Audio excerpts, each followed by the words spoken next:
ಕತೆ ಜಾಣ ಮೊಲದ ಮರಿ. ಒಂದು ಕಾಡಿನಲ್ಲಿ ಒಂದು ಮುದ್ದಾದ ಮೊಲದ ಮರಿ ತನ್ನ ತಂದೆ ತಾಯಿಯೊಂದಿಗೆ ವಾಸವಾಗಿತ್ತು.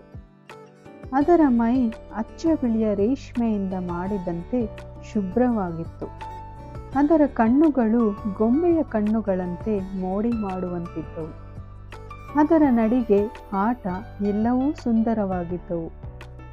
ಆ ಕಾಡಿನಲ್ಲಿ ಅಷ್ಟೆಲ್ಲ ಪ್ರಾಣಿಗಳಿದ್ದರೂ ಒಂದು ಮುದ್ದು ಮರಿಯನ್ನು ಹತ್ತಿರ ಸೇರಿಸುತ್ತಿರಲಿಲ್ಲ. ಹೋಗೋ, ನಿನಗೆ ಸುಂದರವಾಗಿದ್ದೇನೆಂದು ಬಹಳ ಜಂಬ, ನಮ್ಮೊಡನೆ ಆಟಕ್ಕೆ ಬರಬೇಡ ಎಂದು ದೂರ ತಳ್ಳುತ್ತಿದ್ದವು.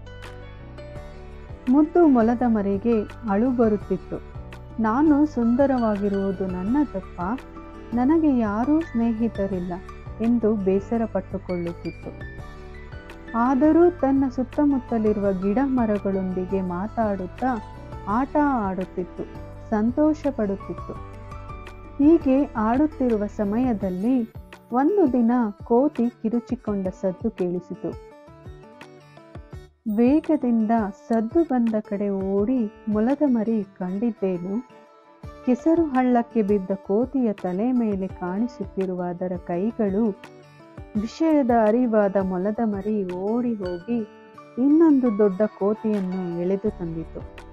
ಅದು ಈ ಕೋತಿಯನ್ನು ಹಿಡಿದು ಹೊರಗಿಳಿಯಿತು. ಈ ವಿಷಯ ಕಾಡಿನ ಎಲ್ಲ ಪ್ರಾಣಿಗಳಿಗೆ ತಿಳಿಯಿತು.